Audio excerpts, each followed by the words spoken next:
tomemos asiento. ¿Qué dice 1 de Corintios, capítulo 13, versículo 7? Quiero pedirle en esta noche, a ver, mientras buscamos, que deben de tomar la mayor cantidad de notas posibles, ya que esta sección lo que va a hacer es completar los otros dos puntos que ya habíamos hablado. Entonces, trate de tener todas las herramientas en su mano para que esté lo más atento posible. De esa manera cada uno pueda salir edificado en esta noche. ¿Ok? Entonces, básicamente vamos a dividir, voy a dividir este sermón en 4 partes. La primera es una recapitulación. La segunda es para hablar a qué se refiere que todo lo espera. El tercero es para hablar unas aplicaciones. Y lo cuarto es para dar una reflexión final. ¿Ok, hermanos? Entonces, básicamente vamos a empezar ya de lleno, ¿no? Al primer punto. Vamos a hacer, y es importante para poder entender esta parte, una recapitulación, ¿ya? Entonces, cuando hablamos de una recapitulación, ¿a qué nos referimos? Un repaso de todo lo que hemos hablado. ¿Qué dice 1 Corintios 13:7? ¿Quién puede leerlo, por favor? Amén. El amor nunca se da por vencido, jamás pierde la fe, siempre tiene esperanza, se mantiene firme en toda circunstancia. Muy bien, la última parte todavía no, porque eso no lo vamos a tocar hoy, ya que solamente vamos a tocar acá el tercer punto. Básicamente la Reina Valera dice todo lo sufre, ella dice todo tiene fe, no pierde la fe, la Reina Valera dice todo lo cree, y ahora vamos a tocar el punto de todo lo espera, ¿ya? Entonces, vamos a ver, cuando hablamos de la recapitulación tocamos 2 puntos y quisiera que sea lo más breve posible, ya que si no el tiempo me va a ganar. Entonces, vamos a encontrarlo de una u otra manera, de todo lo soporta, en mi caso todo lo sufre, ¿no? ¿Se acuerdan? Ya, muy bien. Cuando hablábamos que el amor todo lo sufre, ¿a qué se refiere? Y esto es importante, porque está hablando del verdadero amor. ¿A qué se refiere? ¿Qué es lo que habíamos aprendido cuando tocamos el punto de todo lo sufre? ¿Qué cosa es? ¿Qué quiere decir la Biblia cuando dice todo lo sufre? Todo lo soporta. Es paciente.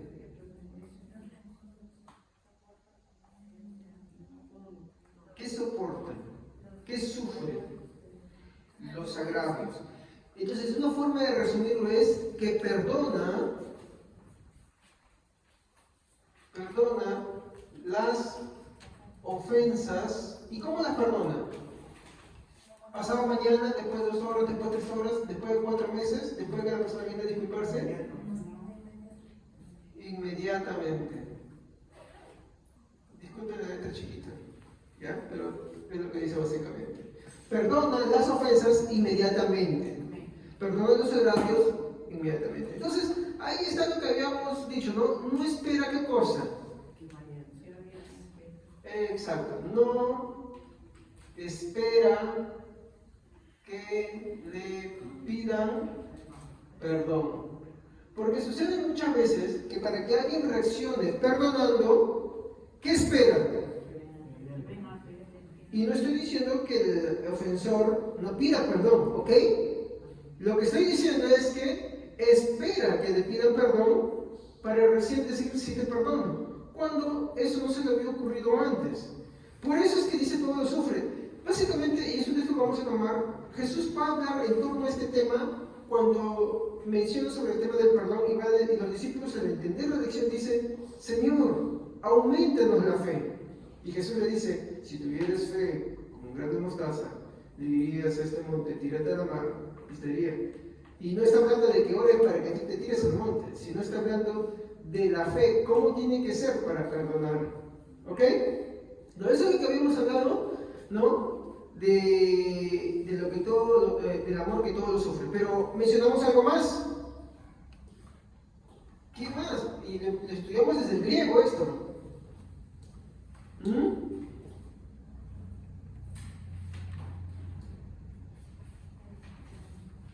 ¿Cómo?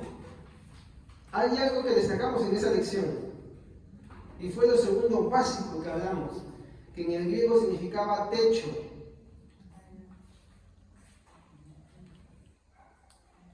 ¿Se acuerdan? Es importante, porque si eso no está presente, entonces no es perdón tampoco verdadero.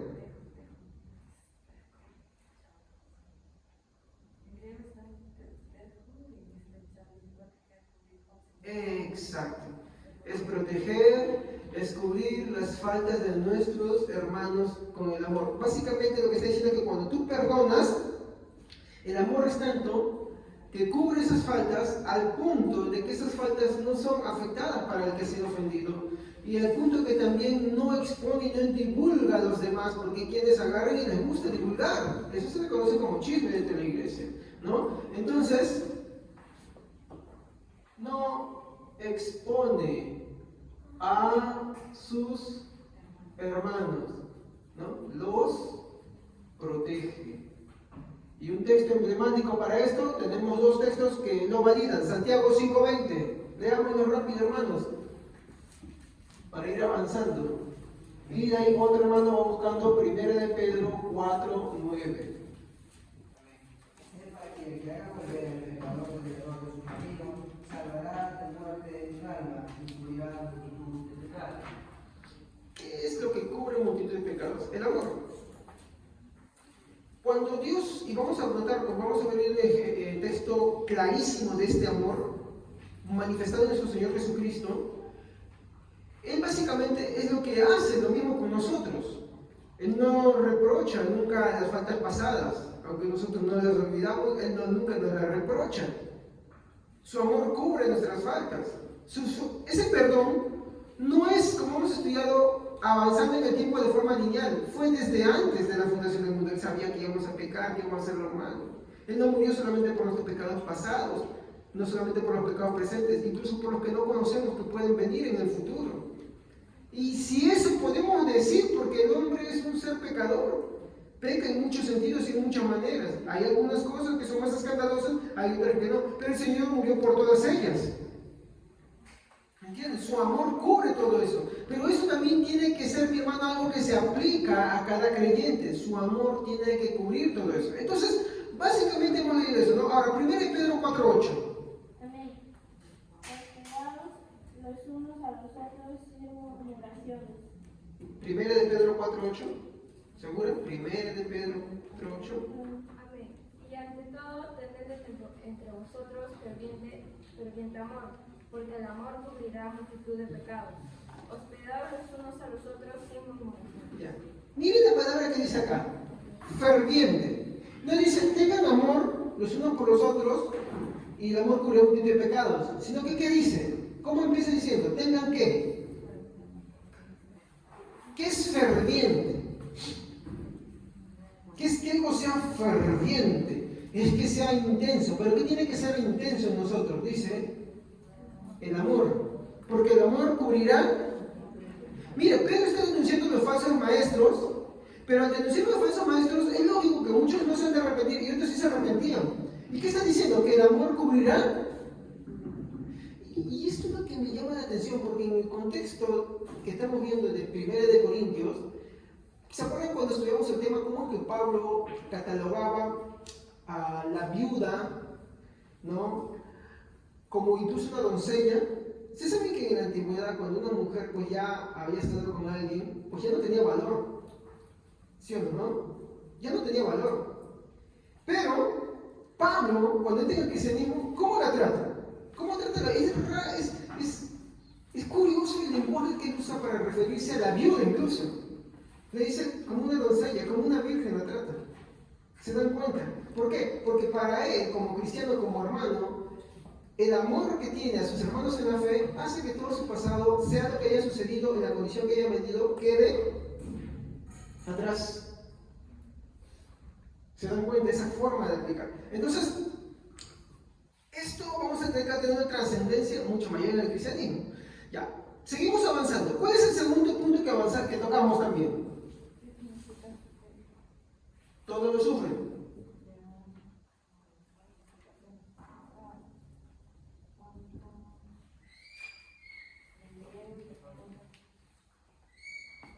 lo cree. Ese fue el siguiente tema, ¿no?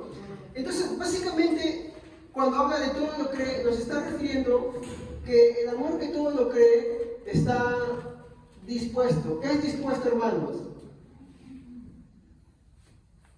¿Qué es indispuesto? Por ejemplo, alguien te dice, hermano, vamos a comer. Ay, no, estoy indispuesto. ¿Qué te está diciendo ahí? Es un negativo, ¿sí, no? Es una negación. Ay, no estoy indispuesto. Pero te voy a invitar carne. Ah, ahora sí estoy dispuesto. No, hay comida vegetariana. No, no estoy dispuesto. ¿Te das cuenta? ¿No? El amor que todo lo cree está dispuesto de forma condicional o incondicional.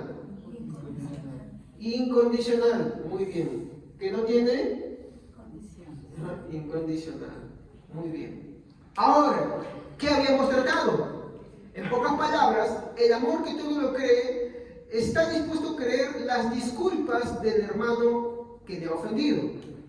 Entonces, cree, ¿cómo resumirlo? En el arrepentimiento del hermano. ¿Estamos? Cree en el arrepentimiento del hermano. Entonces, ¿qué más hace? Tratamos algo antes que lo diga. ¿Qué más hace?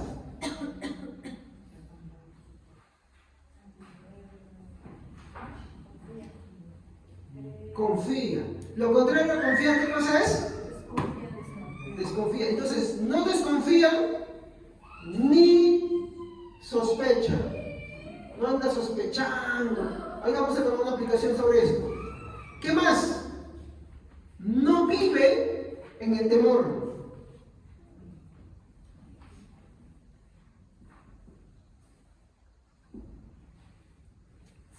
¿Cómo es eso, hermanos? Sucede que uno puede decir, sí, yo perdono. Pero de ahí puede decir, yo no perdono, pero no cree. Aunque diga que sí, ha perdonado, no cree en el perdón. ¿Y cómo se evidencia que no cree en el perdón del hermano? Por ejemplo, ¿no? Dice, sí, yo creo que tiene arrepentimiento, pero empieza a desconfiar de él. Dice, será seguro. A otros dicen, ya de acá un tiempito. De acá un tiempito vamos a volver a lo mismo. Puede que tengas razón, pero el verdadero amor no, ¿qué hace? Perdón, no desconfía. ¿Por qué? Porque todo lo cree. Todo lo cree. Todo es todo, como hablamos ese día. No vive sospechas. ¿Qué quiere decir? Ay, ya estará de repente otra vez haciendo lo mismo. Otra vez estará planeando lo mismo. Otra vez estará en esto. Yo sé que como seres humanos caídos, eso nos carcome. Por eso vemos al principio, todo lo sufre. Mortifica eso en su interior.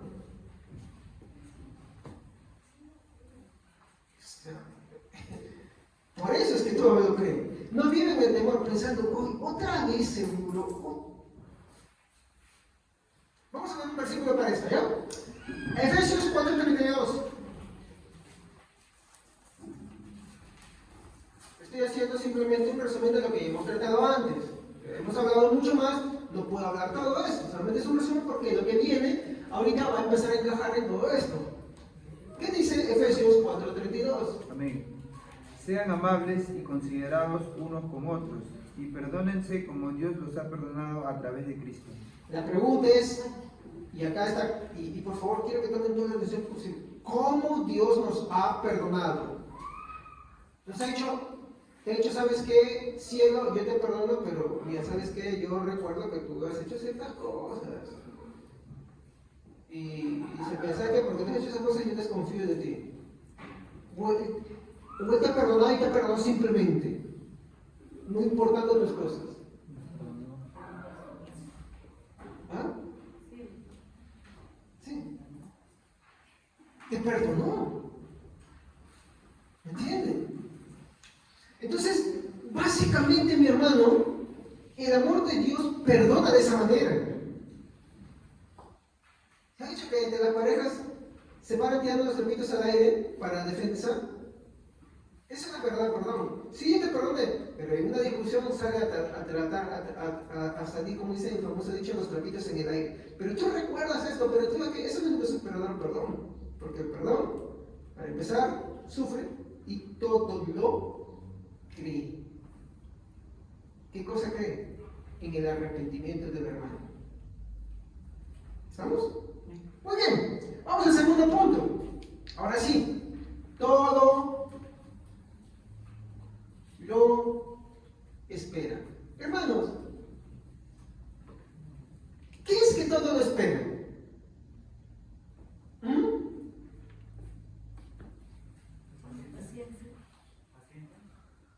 Pero, ¿en qué? ¿Con qué? ¿Espera qué? Esa es la pregunta. ¿Qué espera?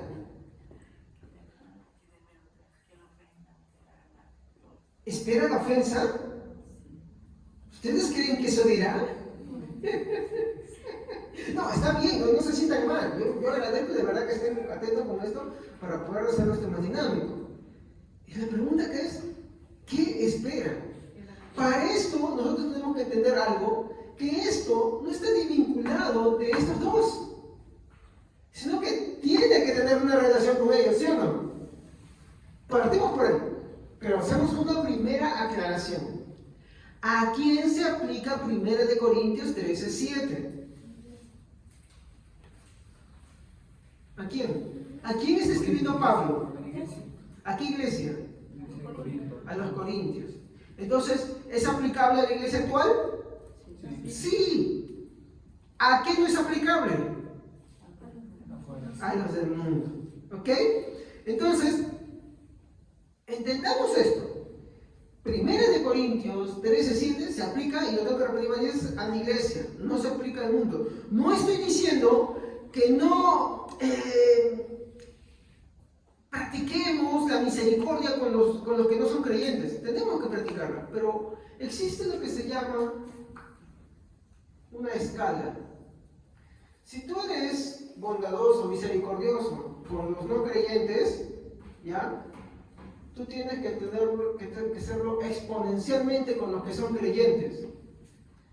No puede haber alguien que diga, yo soy bueno con la gente que no cree en Dios, pero pisotea a sus hermanos, habla mal de sus hermanos, no es considerado con sus hermanos, no ama más a sus hermanos. De hecho, lo correcto sería que diga, oye, ¿qué pasa? Parece que tú amas más a los hermanos de la iglesia que de tu propia familia. Pues eso es la verdad. ¿Qué dice la Biblia? Pablo dice, ¿no? Dice, ¿no? Estímense, considérense los unos a los otros, y mayormente a los de la fe. Entonces, ahí nosotros vamos a ver el claro distintivo.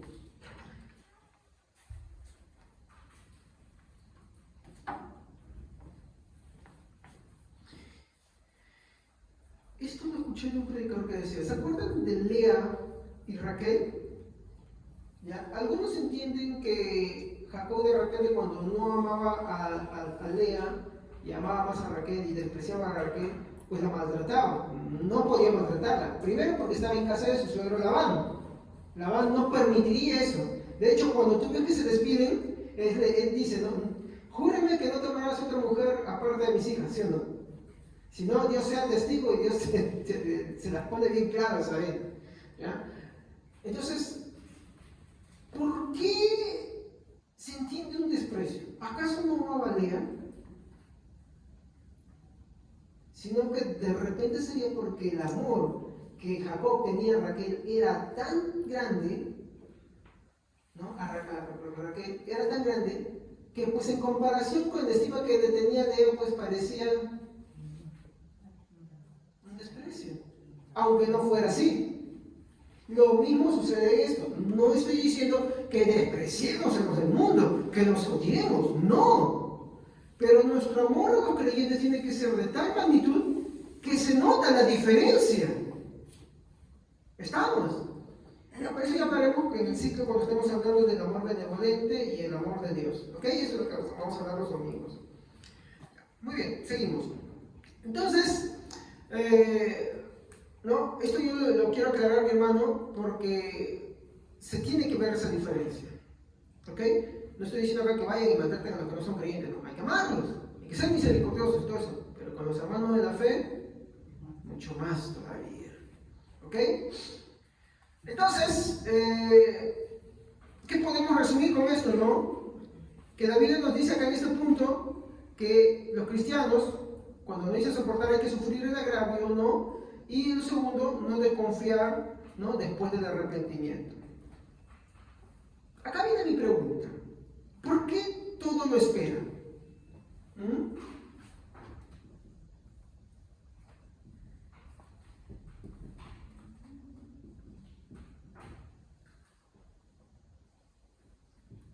¿Por qué todo lo espera? ¿Qué espera? ¿Qué espera el amor que todo lo espera? Bueno, vamos a empezar. Quiero aclarar que este nivel de amor pone en evidencia lo sincero de los dos primeros. No sé, ¿me entienden? O sea, yo puedo decir, sí, yo soy una persona que todo lo sufre, sí, porque practico ese amor, porque cuando alguien me hace algo, yo lo perdono y lo perdono inmediatamente, y si es un hermano, pues bueno, con mayor razón todavía, ¿no? No expongo, sino que curo su falta porque el amor que yo tengo es tan grande que lo perdono con todo corazón, con sinceridad, ¿no? Y encima creo de verdad, ¿no? En ese arrepentimiento, no desconfío ni sospecho, ¿no? Vivo en ese temor. Pero ¿cómo nos damos en evidencia de que estos dos son verdaderos? Porque puedo confundirme. ¿Y saben con qué te das cuenta? Ahora, mi pregunta es, ¿qué es lo que esperan? Porque el texto dice, el amor todo lo sufre, todo lo cree, todo lo... ¿Qué espera ese amor? Como dije, este nivel de amor pone en evidencia la sinceridad de las dos primeras categorías. ¿Y esto por qué? Y escúchenme atentamente. Porque el amor que todo lo espera, ¿voy a poner acá? No da nada por perdido. El amor que todo lo espera no da nada por perdido. ¿Qué es lo que no da por perdido? ¿Ha escuchado la expresión que se dice, ya perdí la esperanza en esta persona que se arregle? Esta persona no tiene solución. Esta persona no va a cambiar. ¿Ha escuchado esas frases?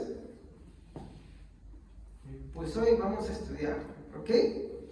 Porque el amor que todo le espera, mi hermano, es bonito, pero también pone, mi hermano, incluso en evidencia qué tanto es nuestro nivel de cristianismo y qué tan preparados estamos para vivir en comunidad cristiana.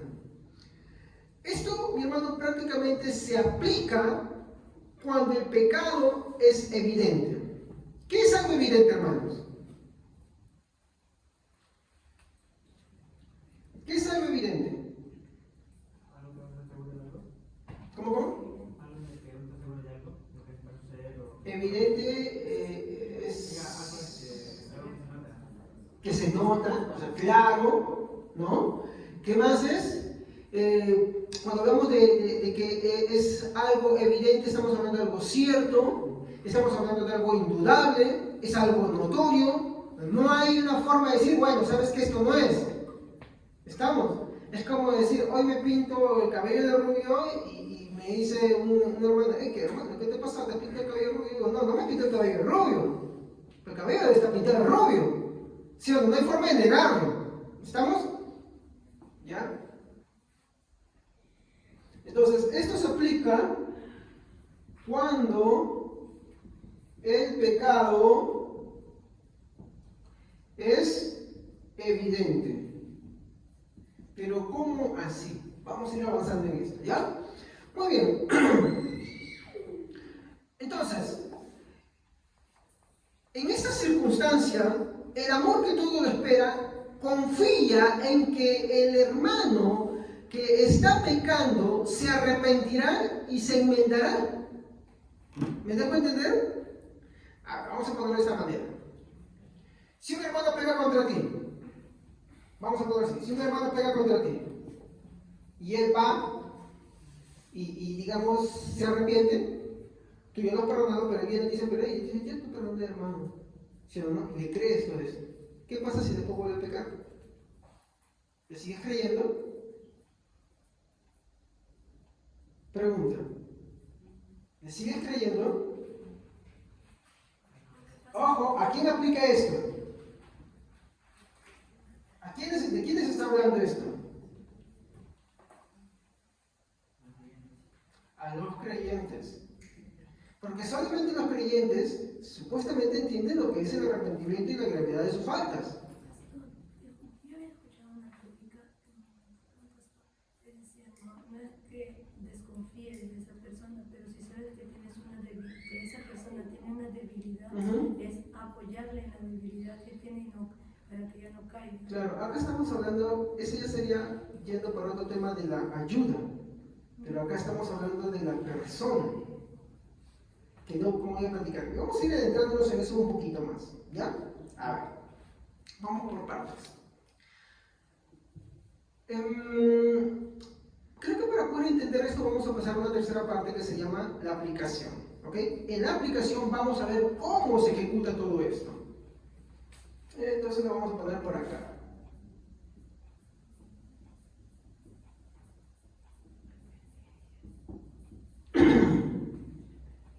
Recuerden ustedes que todo lo que nosotros hablamos tenemos que fundamentarlo con la Biblia.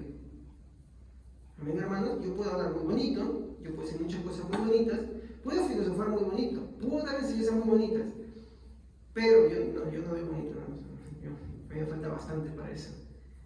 Pero, ¿cómo yo sé la veracidad de lo que yo digo? ¿Con qué? Con la Biblia. Entonces, ahí es donde vamos a tener que tratar. Vamos a después mostrar varios textos que nos van a hablar alrededor de esto. Pongamos el caso de que tu hermano pega contra ti y se arrepiente. ¿Ok? Pongamos ese primer caso. ¿Ya? Ahora, tú lo perdonaste como te dije. Antes que él venga y se disculpe, no esperaste nada y lo perdonaste. Esto es lo correcto. Vimos muchos textos que validaban sobre esto. Segundo punto. También crees en su arrepentimiento. Y como dije, no andas en desconfianza del hermano arrepentido. No andas diciendo, mira, tú me hiciste esto, por esto, ahora desconfío. ¿Entiendes? Por eso dice, le crees. Le crees. El problema está cuando no le crees. Yo sé que hay justificaciones, como justamente dijo la hermana, para no creer. Pero la Biblia no me manda eso.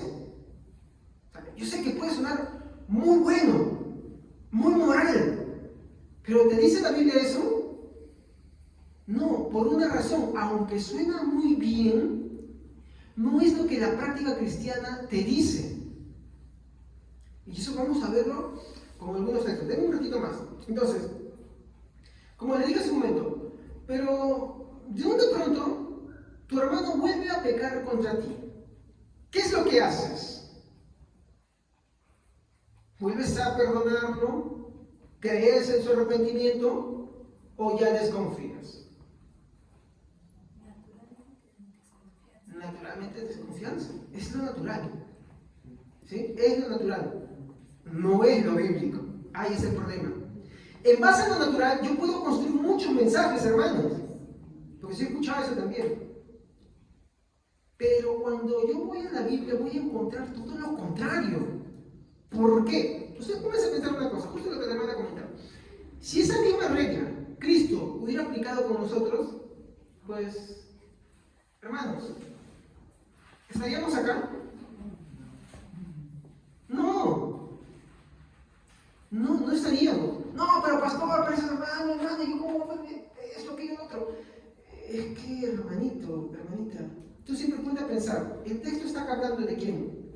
Primero está apuntando a Cristo y todas sus características, pero no se queda ahí. Pablo le está diciendo que esto debe ser lo que debe estar en nuestros hermanos. Por tanto, la reflexión del versículo 2, 3 y 4 dice, si todo lo tengo, al final, y no tengo amor, nada soy, y tampoco nada tengo.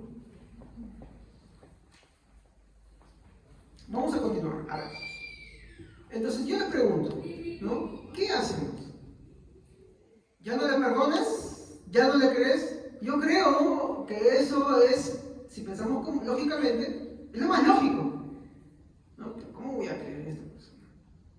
¿Cómo voy a creer en este hermano? Ojo, aclaremos el principio. Estamos hablando de cristianos. Estamos hablando de hermanos de la fe. Cuando Jesús también le habla a sus discípulos, le habla a gente que cree en Él. No le está hablando a los fariseos, no le está hablando a gente que no le seguía, le está hablando a los que le seguían. Justamente nuestra hermana explicó parábolas sobre eso. Entonces, puede ser que surja de repente, y justamente, yo no digo que no, puede ser que con mucha razón tú digas de repente, mira, ¿sabes qué? Ya son varias veces que haces lo mismo, ya no te creo, ahora sí desconfío de ti. ¿Es correcto?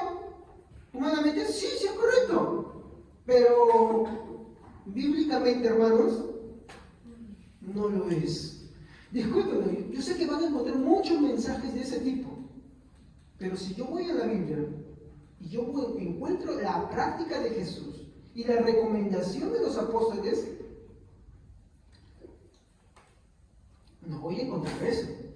Miren, ahorita vamos a empezar a entender y quiero por favor que me colaboren con varios textos bíblicos, ¿ya? Y eso es a donde que yo quiero ir. ¿Qué dice la Biblia en este caso? Vamos al primer punto, Mateo 18, 21.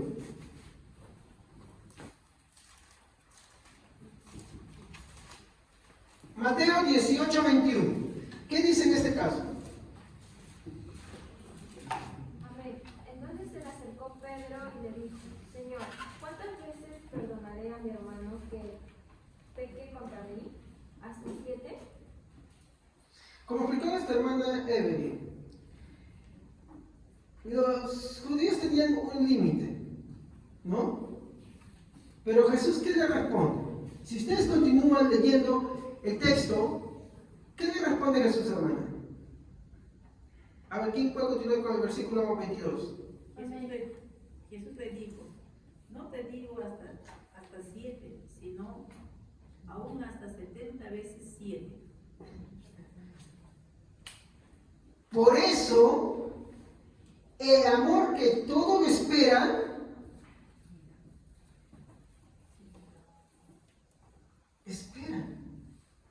¿espera cuándo? Cuando ve la falta cometida. Pero ¿en qué está esperando? ¿Qué es lo que espera? ¿Que le pidan perdón? Que la persona vuelva al arrepentimiento y se enmiende. ¿Me dejo entender? Entonces, no debemos enumerar las faltas. Más bien, es nuestro deber que el amor de Dios cubra todas estas faltas mediante la práctica del perdón. ¿Se dan cuenta? Porque Jesús dice, ¿cuántas veces voy a perdonar? Si mi hermano, Pedro dice, Señor, si mi hermano viniera, a ver, otra versión, a ver, ¿qué más queda? A ver, ¿alguien más?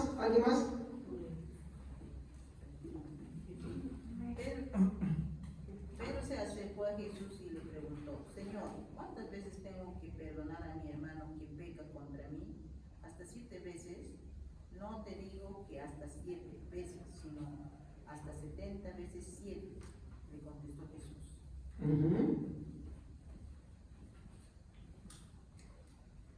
En pocas palabras, no debemos enumerar la cantidad de veces que perdonamos.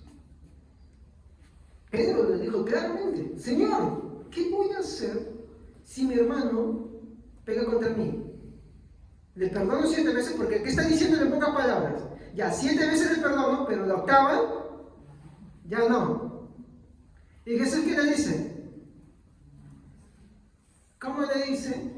A ver, multiplicación. Yo soy malo en multiplicación. ¿Ustedes quieren? ¿Cuánto es? Si usted me hace escribir mal y está siendo grabado, ustedes son 70 por 7. 400. ¿Quién es bueno en matemáticas acá? ¿Está bien? Ya. Mauricio, culpable si es que está mal la suma, ¿ya? 490 veces. 490 veces una persona puede pecar contra ti en un día, pero no habla de lo que la persona peca, sino del perdón.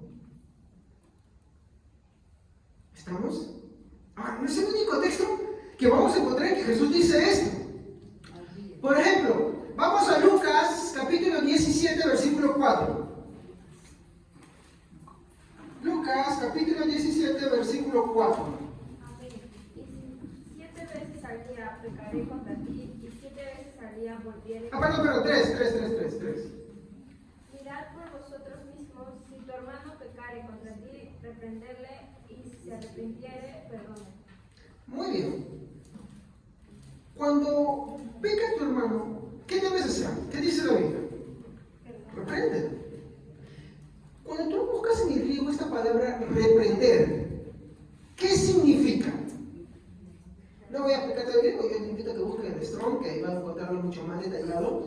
Pero básicamente lo que nos están describiendo es que no es que tú te desquitas, porque algunos entienden que reprender es que, a ver, es como cuando tu hijo comete una falta y tú le pegas más por la indignación de la vergüenza que te ha hecho pasar que por corregir. Tú lo castigas. Entonces hay esta mamá que, por ejemplo, su hijito está caminando y de pronto camina y se tropezó con algo y ¡plá! Se fue al piso. Y viene la mamá o el papá y dice, ¡oh, es posible! ¡Plá, plá! Y uno que está desde otro punto ve, dice, pero ¿qué culpa tiene el niño? Se tropezó. Se tropezó, no fue su culpa, todavía está aprendiendo a caminar y ¡plá! Se tropezó. Como un adulto muchas veces se tropieza. Entonces, el castigo que le propinó fue un castigo en amor, en guía, o fue un castigo de desquite.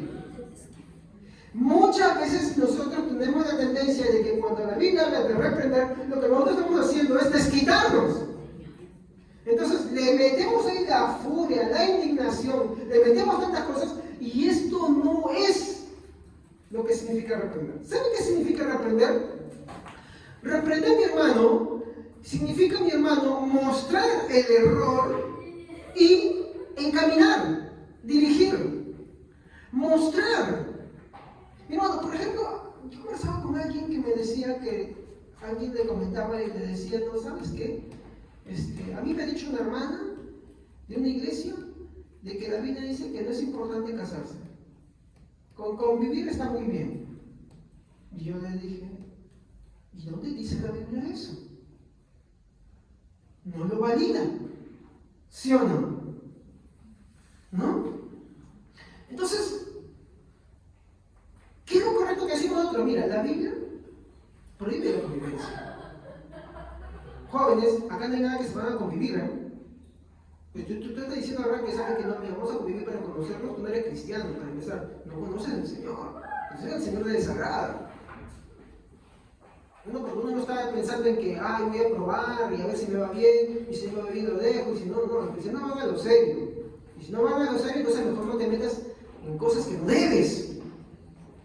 Si no estás pensando en algo serio, entonces no te vayas a eso, pues no. Estás pensando en enamorarte y no estás pensando en algo serio, mejor ni te enamores.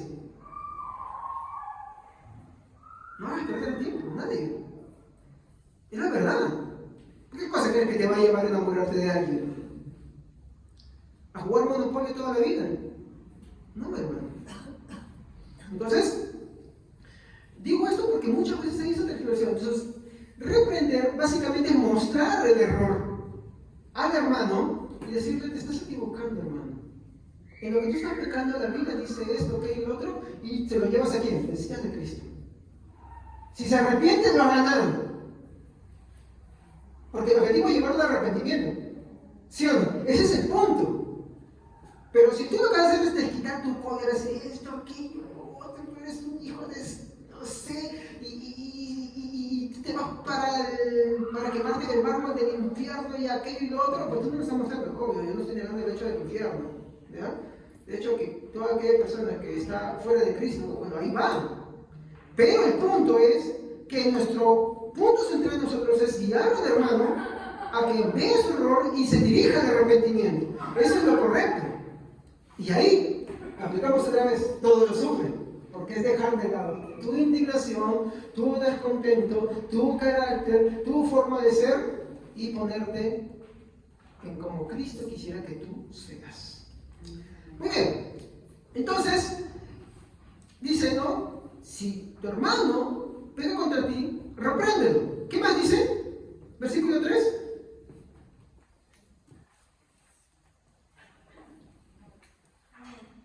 Así que tengan cuidado con lo que hacen.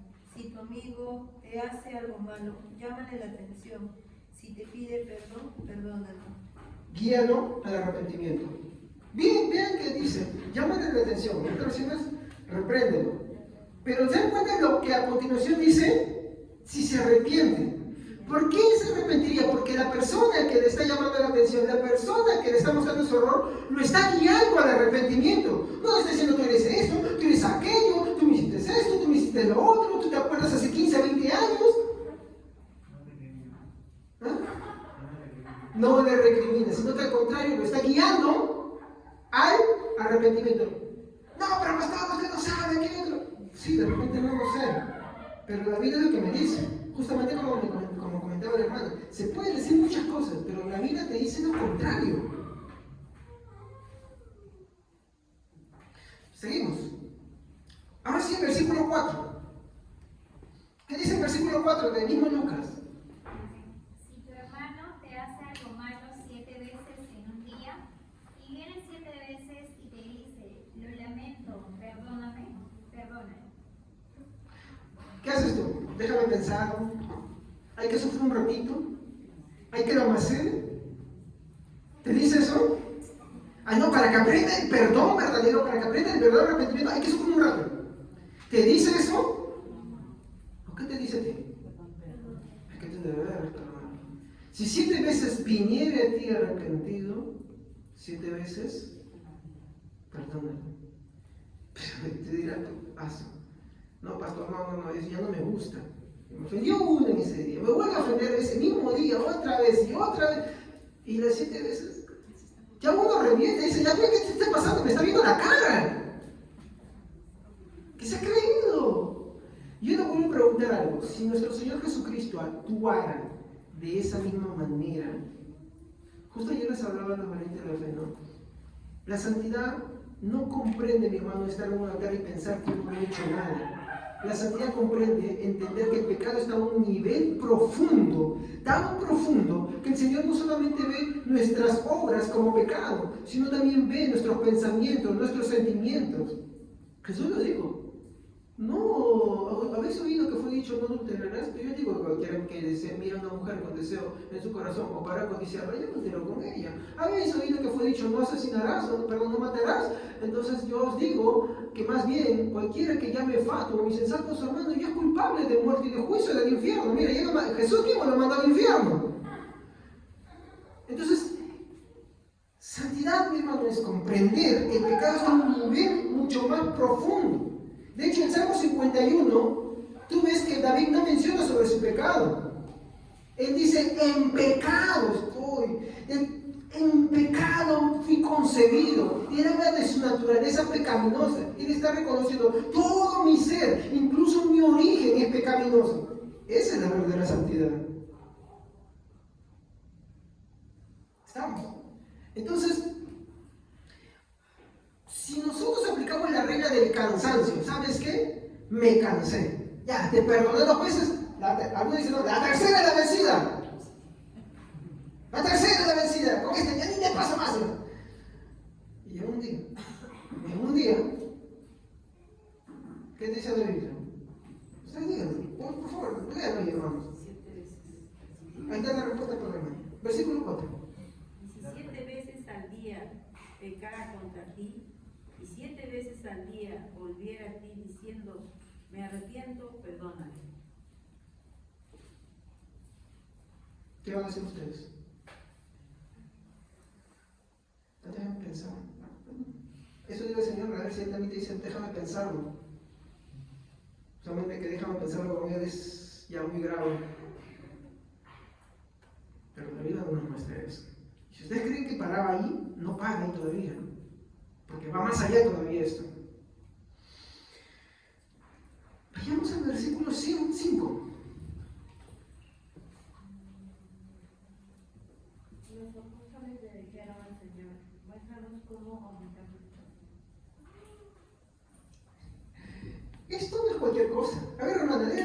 más fuerte para que todos lo escuchen. Los apóstoles le dijeron al Señor, muéstranos cómo aumentar nuestra fe. ¿Fe para qué? ¿Para que llueva? ¿Deje de llover? O como algunos charlatanes hacen, ¿para eso? A ver, lean de corrido 3, 4 y 5. Amén. Tengan cuidado. Si tu hermano peca, reprendedlo. Y si está dispuesto a cambiar, perdónalo. Si tu hermano te hace algo malo 7 veces en un día, y viene 7 veces y te dice, lo lamento, perdóname. Entonces los apóstoles le dijeron al Señor, danos más fe. ¿Fe para qué? Yo sé que muchos mensajes pueden sonar bonitos en contradicción a esto, pero acá nosotros vemos que los discípulos entienden sobre lo que Jesús les dice algo. Danos fe para qué. ¿Ustedes han leído alguna vez el libro de Oseas? Yo nunca había tomado atención al libro de Oseas hasta que escuché un mensaje de John MacArthur hablando sobre el libro de Oseas, así que me interesó leer el libro de Oseas. ¿Saben qué habla del libro de Oseas? El libro de Oseas habla de un hombre, profeta de Dios, que él tenía el derecho y la obligación de casarse con una virgen. Pero ¿saben qué le dice Dios? Toma una prostituta, cásate con ella, ten hijos con ella. El tema es que la prostituta, por la forma de vida que ella tenía, seguía lo mismo y le trae hijos que no son de él. ¿Y qué hace? Dios le manda a buscarla y le dice, y la manda a enamorarla. ¿Una? No, varias veces. De hecho, si nos encontráramos estando ya en el cielo en la eternidad, sería interesante conocer a Oseas. Porque lo que Oseas intenta explicar es cómo es que es Dios con nosotros. De hecho, la clave que nos dice ahí es, Él permanece fiel, aunque nosotros somos, no dice algunas veces son infieles, dice somos infieles. Y Oseas, mi hermano, dice, hace un montón de cosas, dice, la lleva, la encandila, le da cosas, después la lleva a otro lugar, la deja de esto, le pone otro ambiente. No pierda la esperanza. ¿Qué es eso? Exacto. El amor todo lo... Jesús, ¿qué dijo ahí? Bueno, la respuesta de los discípulos, ¿qué dice ahí? A ver, otra vez, versículo 5. Dijeron los apóstoles al Señor, auméntame la fe. Aumenta nuestra Fe. fe. La fe es un don de Dios. ¿Y qué provoca la fe? Dios la provoca la fe. ¿Pero para qué es? Para salvación, ¿sí o no? ¿Estamos? Cuando Jesús vincula, ¿qué creen que estaba hablando Jesús en todo su discurso? Porque no es la única parte, o sea, el discurso es más largo. Jesús está vinculando todo a una evidencia de alguien que ha nacido de verdad. El que ha nacido de verdad, como ha experimentado el amor de Dios, el perdón de Dios, y es consciente de su realidad, que muchas veces inevitablemente falla el Señor de una u otra manera. A veces no lo hace de acciones, a veces lo hace en su propia intimidad.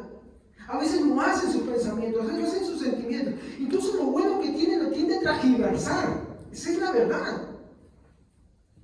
Tenemos una tendencia a ensuciar las cosas buenas que Dios nos da con nuestra forma de pensar. Tú ayudas a alguien, ¿qué empiezas a sentirte bien contigo mismo? ¿Pero la ayuda porque esa persona necesita en realidad? ¿O solamente porque te sientes bien contigo mismo? Otros lo hacen porque les gusta recibir alabanzas. No, por ejemplo, en el trabajo, ¿por qué no quiere a veces hacer muy bien las cosas? Porque le gusta recibir halagos. El problema está que Dios no comparte su gloria con nadie. Tenemos a manchar nuestras cosas. De hecho, por ejemplo, cuando yo predico, y esto lo escuché de un predicador muy antiguo que dijo, ¿no? Es inevitable que incluso cuando predique haya pecado en mi predicación, decía. Incluso en la forma en que hablo, en la forma en que me expreso, porque es inevitable. Es inevitable que tú estás sentado ahí, que haya pecado, mientras que estás escuchando. Entonces, si nuestro Señor Jesucristo, que es justo, verdadero y fiel, actuara de la misma manera, entonces no estaríamos acá, pues. No estaríamos acá. Hay que ser sinceros. Él es amor. Y no el amor amor corrupto del concepto humano, sino el bíblico. Él es santo, si es justo, no puede dejar de ser justo, ni tampoco puede dejar de ser amoroso, todo se tiene que cumplir. Y si Él aplica su justicia, esa no va a invalidar el amor. Se va a cumplir también. Y si aplicara la justicia en los términos que nosotros aplicamos, estamos fritos. Entonces, les voy a mostrar un texto, mi hermano, también, con el cual voy a, espero finalizar con ese, ¿ya? Para poder resumir esto. Ahora, el amor siempre espera el arrepentimiento y la enmienda de su hermano ofensor, porque el amor todo lo espera. Siempre está dispuesto a extender la mano, ¿no?, de la gracia del perdón hacia sus hermanos. Mateo 6:12. A ver.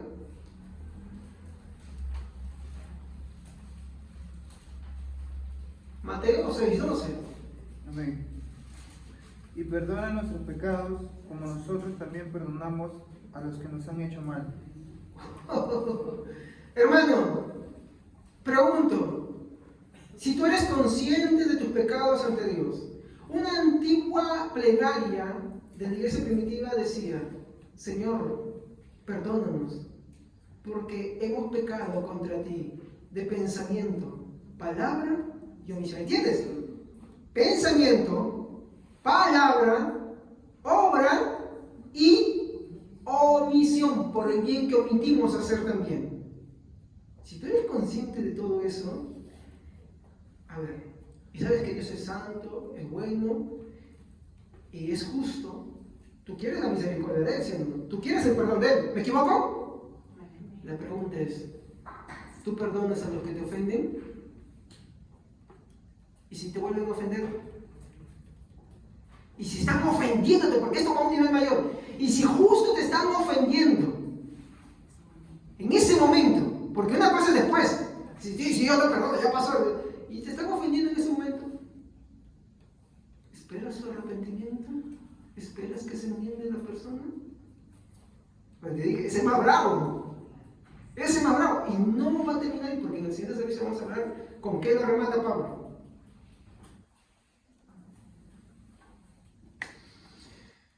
Si nosotros aplicamos de esa manera, Dios no nos va a perdonar. Porque cuando tú entiendes el perdón de la magnitud con que Dios ha hecho contigo, tu perdón es además. Recuerda, la justicia de Dios se tuvo que aplicar. Jesús murió por nuestros pecados. ¿Estamos? No es que simplemente Dios perdonó y su justicia dejó de cumplirse, no. Yo les dije, la justicia de Dios tiene que cumplirse sí o sí. Si no, ¿para qué vino Jesús? ¿Para qué murió Jesús en la cruz de Calvario? No tendría sentido. Jesús murió en la cruz de Calvario para perdonar los pecados de los que en Él iban a estar, de aquellos que han creído en Él. Pero da la evidencia que si tú dices que has creído en el Señor, pero tú no perdonas a nadie, o tú perdonas protocolarmente, o tú te es difícil, mi hermano, perdonar, entiende que es posiblemente que tú no hayas sido perdonado por el Señor. Y si tú te mueres, te vas al infierno. Así de simple. Entonces, ¿qué salida te queda ahí? Correr a los pies de Jesucristo. Señor, perdóname. O como los discípulos, aumenta nuestra fe. Porque ellos entendieron, ¿así es como tengo que perdonar? Sí, dice Jesús, aumenta nuestra fe. Y si no continúa leyendo el versículo 6, dice, ¿no? Porque si tuvieras fe como un grano de mostaza, tú dirías a este monte, tírate y se tiraría al mar. Y no está hablando de que tú eres para que el monte se tire al mar, sino para que tú tengas fe para perdonar a tus hermanos. ¿Se dan cuenta? ¿Está claro así? Un ejemplo más para terminar. Juan capítulo 21, versículo 15 al 19. Disculpe. Vamos a poner acá Juan, ¿qué dije qué capítulo? 21. Perdón, ya está escribiendo otra cosa. 21, versículo 19, ¿seguros? 15 al 19. A ver, léanlo, por favor. Después del desayuno, Juan 21, 15 al 19. Después del desayuno, Jesús le preguntó a Simón Pedro: Simón, hijo de Juan, ¿me amas más que esto? Sí, Señor, contestó Pedro, tú sabes que te quiero. Entonces alimenta mis corderos, le dijo Jesús. Jesús repitió la pregunta. Simón, hijo de Juan, ¿me amas? Sí, Señor, dijo Pedro. Tú sabes que te quiero. Entonces cuida de mis ovejas, dijo Jesús. Le preguntó por tercera vez. Simón, hijo de Juan, ¿me quieres? A Pedro le dolió que Jesús le dijera la tercera vez. ¿Me quieres? Le contestó. Señor, tú sabes todo. Tú sabes que yo te quiero. Jesús le dijo. Entonces alimenta mis ovejas. Te digo la verdad, cuando eras joven podías hacer lo que querías, te vestías tú mismo e ibas a donde querías ir. Sin embargo, cuando seas viejo, extenderás los brazos y Dios te vestirá y te llevará a donde no quieres ir. Jesús dijo, eso para darle a conocer el tipo de muerte con el que Pedro glorificaría a Dios. Entonces Jesús le dijo, sígueme. Muy bien, acá hay algo bonito porque lo último que le diga a mi hermana, y se lo voy a decir al final, ¿ya? A ver, ¿ustedes han leído los evangelios? ¿Qué faltas cometió Pedro? Él no cometió un pecado, cometió 3. El primero fue autosuficiencia, porque Jesús le dijo, Pedro, una vez vuelto a mí, restaura a tus hermanos, porque Satanás ha pedido tu alma para zarandearla, pero yo he rogado para que tu fe no falte. ¿Sí o no? ¿Y qué le dijo Pedro? No, Señor, todos te van a negar, menos yo. Él no estaba mostrando su dependencia de nuestro Señor, sino una autosuficiencia en sí mismo, confianza en sus propias virtudes. Confía en ti mismo y vas a tener la combinación perfecta para perderte. Segundo, mintió, porque cuando le preguntaron una vez que tenía Jesús, sí, te hemos visto, dijo, no, yo no conozco a tal hombre. Negó a su Señor. La tercera falta, perjuró. ¿Saben que la palabra perjurar es una comparación a la palabra deslealtad que se usa como por ejemplo la infidelidad matrimonial? ¿Sí? O deslealtad a por ejemplo, hay algo que en el ejército a mí me enseñaba, la lealtad es lo primero, la lealtad a la patria, ¿no? Entonces, ¿por qué le digo eso? Porque Pedro, ¿cómo perjuró? Aparte de negar al Señor, él maldijo al Señor. Entonces, no fue una falta, fueron 3 faltas. Pero, pastor, ¿cómo se cree que se aplica que el amor todo lo espera? A ver, para empezar, punto número 1. ¿Jesús sabía que Pedro iba a hacer las 3 cosas? Sí. Se las dijo. Sí. Todo lo espera. ¿Qué peor, mi hermano? ¿Qué es peor? ¿Ver a una persona que te está fallando o saber que esa persona te va a fallar? ¿O ver a esa persona en el futuro que te va a fallar? Verlo, ¿no? Y aún así creer en él. Miren hasta qué punto va. Miren hasta dónde va esto. Seguimos, miren. Ahora. De hecho, es claro que cuando Pedro comete esto, vemos que él se arrepiente. Eso es claro, los evangelios lo muestran, ¿ya? Así que eso vamos a descartarlo. Ahora, ¿se da cuenta usted algo? Que Jesús, al buscar a Pedro, no le demanda una confesión y arrepentimiento, no dice, ¿sabes qué, Pedro? Confiesa que te has pecado, confiesa tu arrepentimiento. Pregunto, en Juan, capítulo 21, ¿tú ves eso que Jesús hace con él? No le hace eso. ¿Por qué no le hace eso? Bueno, ya lo había perdonado. Y Jesús esperaba. Es más, cuando él le dice, Pedro, Satanás ha pedido tu alma para zarandearla, pero yo he rogado al Padre que tu fe no falte. Jesús estaba esperando el arrepentimiento. Sabía que Pedro iba a fallar, así como sabe que tú y yo íbamos a fallar. En cuántas cosas íbamos a hacer, pero sabía eso y a pesar de eso, esperaba nuestro arrepentimiento. ¿Ah? ¿Te das cuenta? Por eso es que Pablo exhorta a los corintios a que hagan lo mismo. Pero esto no basta, no da, a mucho más allá. Por eso es que cuando Jesús busca a Pedro, ya no le dice, arrepiéntete, no. ¿Qué es lo que hace con Pedro? Miren, como le digo, ¿no? Está claro acá y se nota mucho en el pasaje que Jesús no le dice a Pedro, ¿no?, que te arrepientas o haga una confesión de arrepentimiento. No se lo dice. ¿Sí o no? Además, Jesús lo esperaba ya con el desayuno listo. Los pescados ahí no sé si era pescado o otra cosa, ¿ya? Otro punto mencionaría. ¿Se han dado cuenta que Jesús no le menciona sus pecados? ¿Por qué? Porque ya lo perdonó. Y lo perdonó incluso antes que cometiera las faltas. Porque el amor todo lo espera. Ese es el punto que nos hace retroceder a nosotros. No le menciona sus faltas. Y no le dice, Pedro, ¿me amas? Mira, recuerda que tú eres creído. Pedro, ¿me amas? Mira que tú me negaste, ¿sabes? Mira, Pedro, que tú me maldijiste, Pedro. ¿Te acuerdas? ¿Te acuerdas? Mira, sí, ¿tú te acuerdas? Sí, ¿te acuerdas? El 13 de abril, ¿no?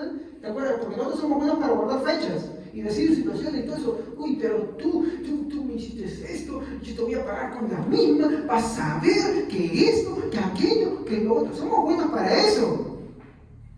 Pero la pregunta es, si el Señor aplicara lo mismo con nosotros, entonces, ¿qué hacemos? Nos ahorramos. Pero el Señor no hizo así.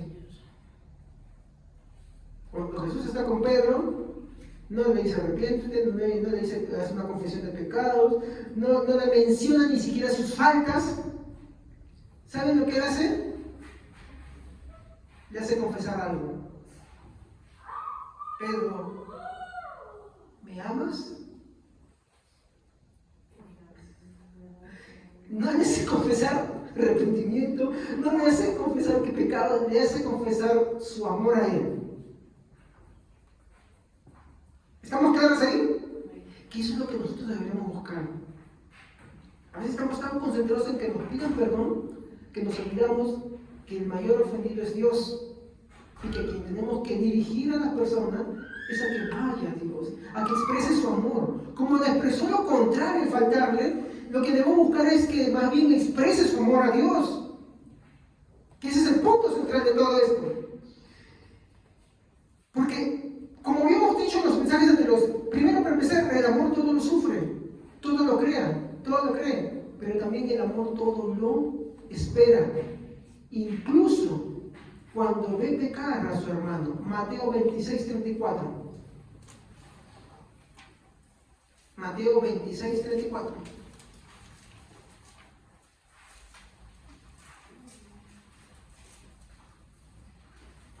Amén.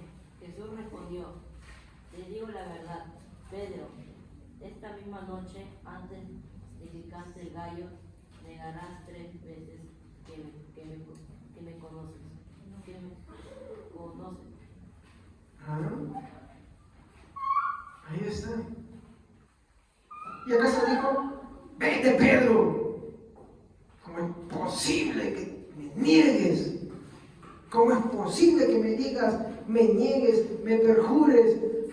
¿Cómo es posible que me desconozcas? ¿Le dijo eso Jesús a Pedro? No. No, pues el Señor Jesús no. El que sabe ustedes que, hermanos, que el Señor nos manda a hacer lo mismo. El amor que todo lo espera, incluso mi hermano, sabe esperar cuando ve pecar a su hermano. Jesús sabía que Pedro pecaría, así como sabía que nosotros pecaríamos. Pero en su amor, con paciencia, esperó incluso antes de cometer las faltas. Esperó con mucha paciencia, Pedro, así como nos esperó a nosotros con mucha paciencia. Y así como sigue teniendo paciencia con nosotros, porque seguimos muchas veces faltando del Señor en muchas cosas de nuestra vida. El querer decir que no tenemos en algo que ofenderlo a Dios es hacerlo mentiroso, como dice 1 Juan. Si alguno dice que no es pecado, le hace mentiroso y la verdad no está en él. Finalmente, reflexión. Lo que Jesús pide de Pedro es una confesión de amor. La enseñanza, mi hermano, es que para nosotros pastorear la grey del Señor, porque nosotros nos pastoreamos entre nosotros. No intentamos solamente pastorear por el que está delante. Nosotros nos pastoreamos entre nosotros. Nos cuidamos, nos protegemos, mi hermano. Pero para pastorear la grey del Señor es necesario un amor sin límites y sin condiciones. Así como el de nuestro Señor Jesucristo. Y como vemos muy bien claro mostrado en Pedro, y como también lo vemos en sus discursos y sus enseñanzas. Y como 1 Corintios 13:7 también lo muestra. Segundo, quien no manifiesta el amor como el de Cristo no puede servir a los creyentes. Entonces ponte a pensar, ¿tú muestras ese tipo de amor que todo lo espera? El amor que todo lo espera, ve a sus hermanos cometer faltas, pero cree en su arrepentimiento, cree que se van a arrepentir, espera pacientemente eso, busca la oportunidad de guiarlo al arrepentimiento, de hacerlo reflexionar, llevarlo a Cristo. ¿Se dan cuenta? Finalmente, al inicio de 1 Corintios 13:2 dice que yo puedo pretender tener todo, pero si no tengo amor, no tengo nada y nada soy. Ese es el amor que todos espera. Amén, hermanos. Vamos a poner en pie. Padre, te damos muchas gracias en esta noche por tu palabra.